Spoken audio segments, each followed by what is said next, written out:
ඔයාලා කියන්නේ මගේ ඇඟ වූෂ්ණයි කියලා. ඒ වූෂ්ණ වුණ ඇඟ සිසිල් කරගන්න හැටි තමයි අද කියන්නේ.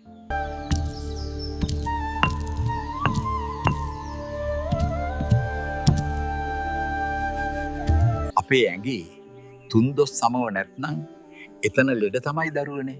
මම දැන් ඔහොම කිව්වට ඔයාලට තේරෙන්නේ නැහැ නේද? හරි. තේරෙන විදිහට කෙටියෙන් කියගා දෙන්නම් මම.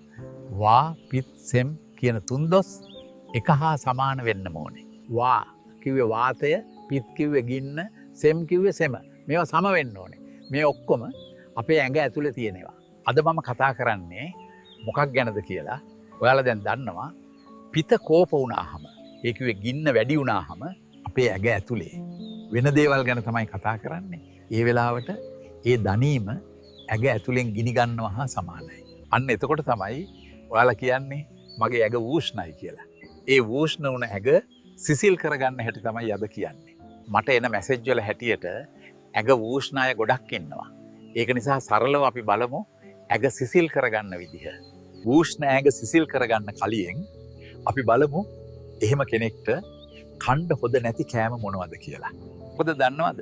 ඇඟ සිසිල් කරගන්න මේ ලෝකයේ තියෙන හොදම කෑම මම කිව්වත් වැඩක් නැහැ. ඔයාලගේ පරිස්සම නැත්නම් පළමුව බලන්න මේ රෝග ලක්ෂණ තියෙනවද කියලා ඔයාලට. මම එකින් එක පැහැදිලිව කියන්නම්. හොඳට බලන්න. මේ රෝග ලක්ෂණ වලින් එකක් හෝ කීපයක් තියෙනවා නම් ඔයාගේ ඇඟත් උෂ්ණ අධිකයි. එහෙනම් බලන්න මේ රෝග ලක්ෂණ තියෙනවද කියලා. ඇඟ උෂ්ණ අයට නිතර දාඩිය දානවා. ඒ දාඩිය දුගඳක් සහිතයි. ඒ වගේම සමේ උෂ්ණ බිබිලි දානවා. නිතර හැම කසනවා. රක්ත වාතය බොහෝ දුරට තියෙනවා. කකුල් පැලෙනවා. කකුල් වල කහල තුවාල දානවා. සැරව ගෙඩියෙනවා. හිස කෙස් සුදු වෙනවා. තිබහ නිතරම එනවා. පිම්පල් දානවා. නිතරම පෑන් එකක් AC එකක් ළඟ ඉන්න තමයි කැමති. දත් මදිද්දි ලේ යනවා.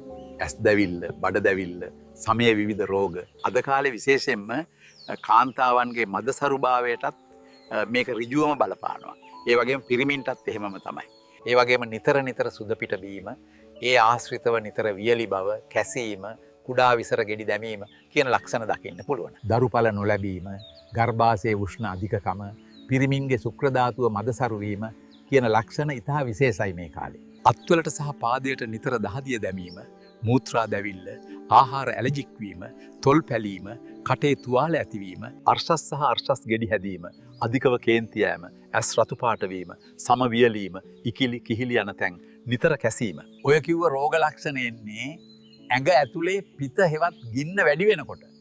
බලන් යනකොට ගින්නක්ම තමයි. දැන් අපි බලමු මේ ගින්න ඇඟ ඇතුලේ වැඩි වෙන්න අපි කරන වැරදි මොනවද කියලා. එහෙනම් මේ කෑම જાති නොකා ඉන්න ඕනේ. මේ කාම කාලා නම් මම ඉස්සෙල්ලා කිව්ව ලෙඩ හොද කරගන්න බෑ. ලෙඩ හොද කරගන්න නම් කට පරිස්සම් කරගන්න. ඉස්සෝ, දැල්ලෝ, බලමාලු, තක්කාලි, කැපෙන් જાති, ඇල්කොහොල්, සිගරට්, ඇබුල් කෑම જાති, විනාකිරි, අන්නාසි, අක්චාරු, සැමන්, කකුලුව, මුරුංගා, හරක් මස්, සීත කරපු වතුර, පැණිබීම වර්ග, සීත පෙට්ටිය දාන කෑම જાති. ඒ වගේම හරක් මස් ඇතුළු උෂ්ණ මස් જાති, කොත්තු, රයිස්, සනික නූල්ඩස් જાති, පළතුරු જાති ගත්තොත් අඹ, රඹූටන්, දූරියන්, මැංගුස්, අන්නාසි, සියඹලා, ගඩුගුඩා ඕන තරම් තියෙනවා. පෙරේතකමට දැක්කහම කන්න හිතෙනව නේද? අද ඉඳලා බෑ ඒවා. ඔය කිව්ව පළතුරු සහ කෑම වර්ග වලින් පරිස්සම් වෙන්න ඕනේ. හරි දැන් එහෙනම් මම කියන කෑම જાති කන්න පටන් ගන්නම වෙනවා. ඔය කිව්ව ලෙඩ ටික හොද කරගන්න නම්. ඉස්සෙල්ලම කන්න හොද කෑම જાති මොනවද බලන්නකෝ. ඊට පස්සේ මම කියලා දෙන්නම් වටිනා කියන පොඩි ප්ලෑන් එකක්. මුං ඇට, සාරණ, පතෝල, වැටකුළු, පිපිච්චා, අලුපුහුල්, කැකිරි, මීකිරි, ආනමාලු කෙහෙල්, පැණිකොමඩු, දියලබු. ඔය කිව්ව කෑම જાති හොදයි. කියාගෙන යනවා ඉක්මන් වැඩි වගේ නම් ස්ටොප් කරලා හිමීට අහන්න. ඒ වගේම ලියා ගන්න. ඒ වගේම මේ බොන જાති ඊටාම වැදගත්. ඒ අතරින් මම නම් කියන්නේ වතුර තමයි හොඳම පානය. ඒත් හැම කෙනාටම එහෙම නෑ. හරි. මම දැන් ඔයාලට බොන්න හොඳම පාන જાති කියන්නම්. ඔක්කොම බොන්න නෙවෙයි. ඔයාලට කැමති එකක් ඔයාලා තෝරගන්න. නෙල්ලි රසකිද, රණවරා, බෙලිමල්, තැබිලි, පොල්පලා, කොත්තමල්ලි, බාර්ලි මේ කියන බෙහෙත් තම්බලා බොන්න ඉතාම හොඳයි. ඒ වගේම මේ දේවල් තම්බලා බිව්වහම විශේෂයෙන්ම සමේ රෝග, ඔය එහෙම් මෙහෙන් කසන ඒවා ඉබේම නැතු යනවා. මුත්‍රා හොදට යනවා. වකුගඩු වලට බොහොම හොඳයි. ඒ වගේම මම මුලින් කිව්ව ඔක්කොම රෝග ලක්ෂණ හොද වෙනවා. ඔයාලා බලන ඇති නේද දැන්? කොහොමද මේ කිව්ව ඔක්කොම දේවල් කෑමට ගන්න කියලා නේද? මම කියලා දෙන්නම්. ඔයාට පුළුවන් මම කිව්ව කෑම වලින් පමණක් 3 වේලටම ඒ කෑම ಜಾති ගන්න ඒක කරගන්න පුළුවන් නේ. එහෙම වෙන්නම ඕනේ. යම් කැපකිරීමක් ඕනේ. ඔයාගේ ලෙඩේ සුව කරගන්න නම්. ඒක නිසා මම කිව්ව කෑම ಜಾති පමණක් ආහාරයට ගන්න වෙනවා. ඊට අමතරව ඔයාට පුළුවන් මම කිව්ව පාන ಜಾති වලින් බෙහෙත් ටිකක් ගෙනෙල්ලා තඹගෙන උදේ හවස බොන්න. ওই ටික කරගෙන යන අතරේ මම කියලා දෙන්නම්. තව හොද බෙහෙතක් හැමදාම උදේට හදාගෙන කන්න.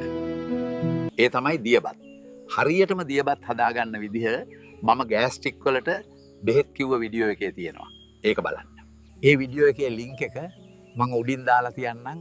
පළවෙනි කමෙන්ට් එකෙත් දාන්නම්. අනිවාර්යයෙන්ම බලන්න. ඒ වගේම තමයි ඔයාලට පුළුවන් තනහාල් කැද හදලා බොන්න. ඔය දරු සම්පත් නැති අයට ඊටාම විශේෂයි. හොඳයි.